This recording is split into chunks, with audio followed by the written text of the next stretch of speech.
Good afternoon guys. Previous lecture में हम लोग डबल इंटीग्रेशन मेथड को डिस्कस कर चुके थे। आज हम लोग डिस्कस करने वाले हैं moment area method. Moment area method को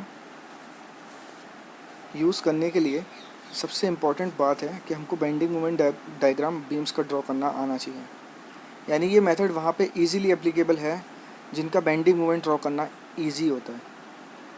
तो हम लोग कुछ केसेस भी देखेंगे, पर उसको केसेस को करने से पहले हम लोग इस मेथड को अप्लाई करने के लिए दो थ्योरम्स को समझना ज़रूरी है।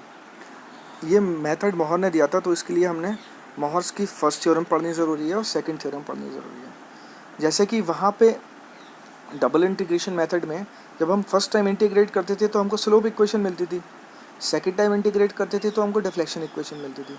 सिमिलरली यहाँ पे first theorem is for slope and second theorem is for deflection. अब यहाँ पे मैंने आपको एक सिंपली सपोर्टेड बीम दिखाई है जिसके दो एंड है, एक एंड ए है, एक एंड बी है। मैंने दो पॉइंट्स लिए थे जिनके बीच की स्ट्रेट डिस्टेंस है dx। जब ये बीम डिफ्लेक्ट होती है अंडर एनी लोडिंग, तो जो डिफ्लेक्टेड शेप है उसको मैंने ds लेंथ से दिखाया है और जो स्ट्रेट पोर्शन है उसको dx दिखाया है। प्रीवियस जब हम मैकॉलेज में जब हम डबल इंटीग्रेशन मेथड में जब हम लोग डिफ्लेक्शन कर्व को ड्राइव कर रहे थे तो हमने उसके अंदर देखा था कि dx और ds नियरली इक्वल होते हैं जब हमने cos थीटा में थीटा की वैल्यू 0 रखी थी। Similar is the case in this beam कि ds और dx लगभग इक्वल होंगे। और ज्योमेट्री से हमको ये भी पता था कि r इंटू डी थीटा, ये डी थीटा क्या था?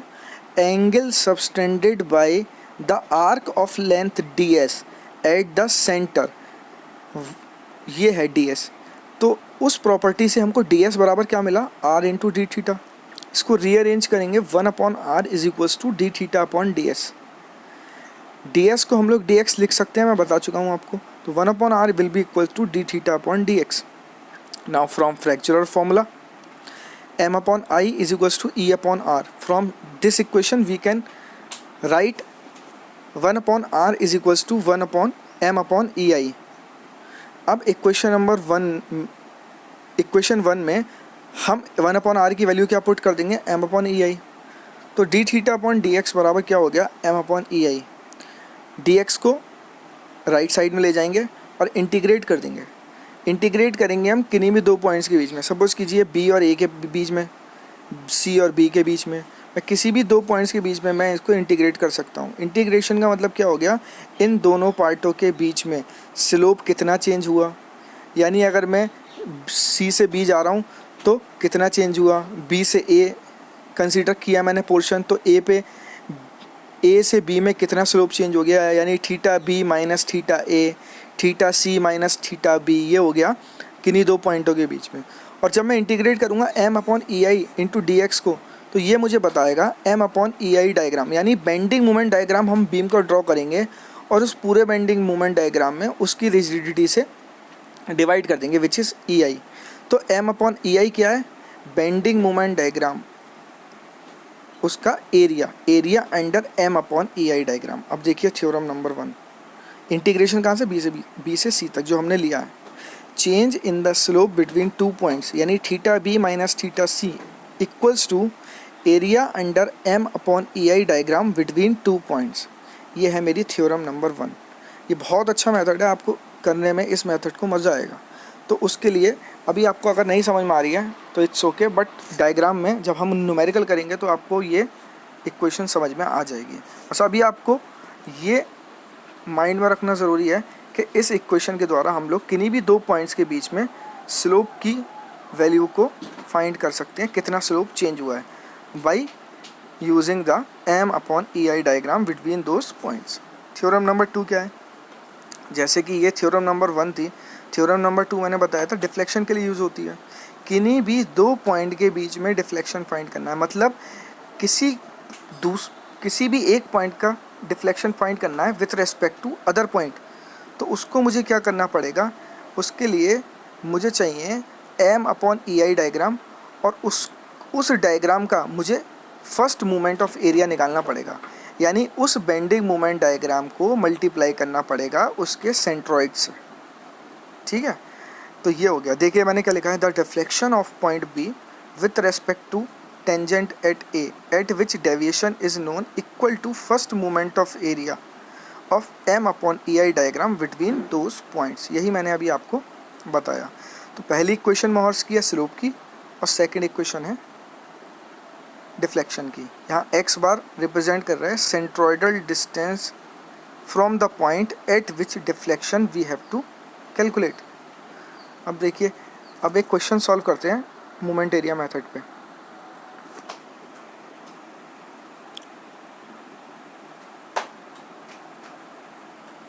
ये देखिए,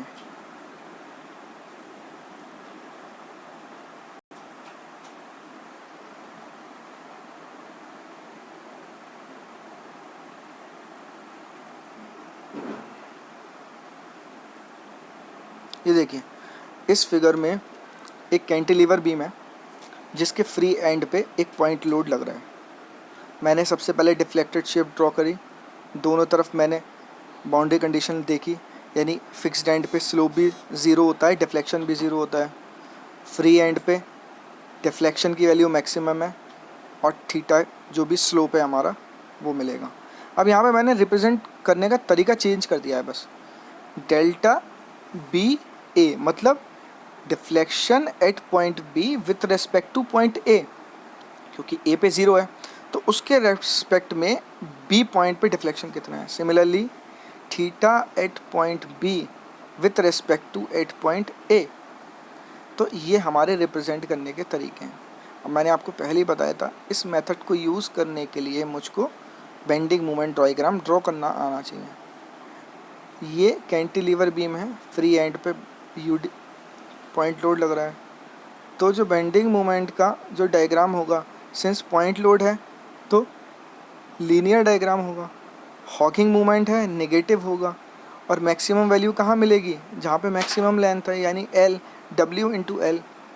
बस मुझे इस बेंडिंग मोमेंट डायग्राम को ई आई से डिवाइड कर देना है। मेरा फाइनल मोमेंट फिक्स एंड पे क्या था, डब्ल्यू इंटू एल, उसको मैंने डिवाइड कर दिया ई आई से, तो ये मेरा bending moment M upon E I diagram बन गया। मोहर की फर्स्ट थ्योरम अप्लाई करते हैं। देखो फर्स्ट थ्योरम क्या थी कि slope between two points is equals to area under M upon E I diagram. मैंने दो पॉइंट कौन कौन से लिए हैं, बी और ए। मैंने लिमिट्स को अप्लाई किया, मुझे पता था थीटा ए यानी slope at point A is equals to zero है, तो यानी एक टर्म तो यहाँ से ज़ीरो हो गई। उधर जब मैं इंटीग्रेट कर रहा हूँ बी से ए तक, एम अपॉन ई आई इंटू डी एक्स, यानी area under M upon E I diagram. देखो ज़रा बेंडिंग मोमेंट डायग्राम का एरिया कितना होगा, 1/2 into base into height. Base कितना है एल और हाइट कितनी है डब्ल्यू एल अपॉन ई आई। बस मुझे ये वैल्यूज़ पुट कर देनी है। यहाँ एम की वैल्यू मैंने माइनस क्यों लिया, क्योंकि यहाँ बेंडिंग मोमेंट डायग्राम माइनस में है, नीचे बन रहा है, तो बस यहाँ से थीटा बी की जो वैल्यू आई मेरी निकल के आई -2 अपॉन 2 ई आई। यहाँ माइनस रिप्रेजेंट कर रहा है क्लॉकवाइज साइन, माइनस प्लस से कोई मैटर नहीं करता। अगर आप वहाँ नीचे लिख रहे हैं कि स्लोप इज़ एंटी क्लॉकवाइज और slope is clockwise, theta B कितनी आसानी से पता लग गया। और वहाँ हमने डबल इंटीग्रेशन मेथड में कितना ज़्यादा इक्वेशंस को सॉल्व करके थीटा बी फाइंड किया था। तो ये मेथड उन बीम्स के लिए इजी पड़ता है जिनका बेंडिंग मोमेंट डायग्राम हमको इजीली कैलकुलेट करना आता होता है। ठीक है, थीटा बी हमने फाइंड कर लिया। अब मुझको फाइंड करना है डिफ्लेक्शन एट पॉइंट बी। देखो मैंने रिप्रेजेंट किससे किया है, थीटा बी ए, यानी deflection at point B with respect to point A. Mohr's की सेकंड थ्योरम अप्लाई करी। मोहर्स की सेकंड थ्योरम में क्या था, deflection of point B with respect to point A will be equal to movement of area of M upon E I diagram between points A and B. Movement of area मतलब ये जो हमारा bending moment diagram है इसका movement लेना है। Movement कैसे लेते हैं, किसी भी चीज़ को उसकी परपेंडिकुलर डिस्टेंस से मल्टीप्लाई कर देते हैं। वो परपेंडिकुलर डिस्टेंस क्या है मेरी, जहाँ पे मुझे स्लोप फाइंड करना था वहाँ से इस बेंडिंग मोमेंट डायग्राम के सेंट्रॉइडल डिस्टेंस। तो पहले तो एरिया निकाल लिया। एरिया तो बहुत ईजी था, 1/2 into base L into height W L upon E I, और इसको मल्टीप्लाई किससे कर देना है, 2/3L से, जो कि है एक्स बार की वैल्यू। तो यहाँ से जो मेरा डिफ्लेक्शन एट पॉइंट बी मिला है वो मिला है WL³/3EI, माइनस यहाँ रिप्रेजेंट कर रहा है डाउनवर्ड डिफ्लेक्शन। तो आप देख सकते हैं कि ये कितना आसान मेथड है। यहाँ पे मुझे स्लोप और डिफ्लेक्शन फाइंड करने के लिए केवल बेंडिंग मोमेंट डायग्राम का एरिया और उस शेप का सेंट्रोइडल डिस्टेंस पता होनी चाहिए फ्रॉम बोथ एंड्स। अगर ये दोनों चीज़ें मुझको पता हैं तो मैं इस मेथड को अप्लाई करके किसी भी 2 पॉइंट या किसी भी पॉइंट पे डिफ्लेक्शन और स्लोप को फाइंड कर सकता हूँ। यहाँ जो मैंने बीम ली थी वो कैंटिलीवर थी। अब इसी का एक सब केस देखेंगे कैंटिलीवर का, कि अगर ये W पॉइंट एंड, अगर ये W फ्री एंड पे ना हो के कहीं बीच में हो। देखिए नेक्स्ट केस,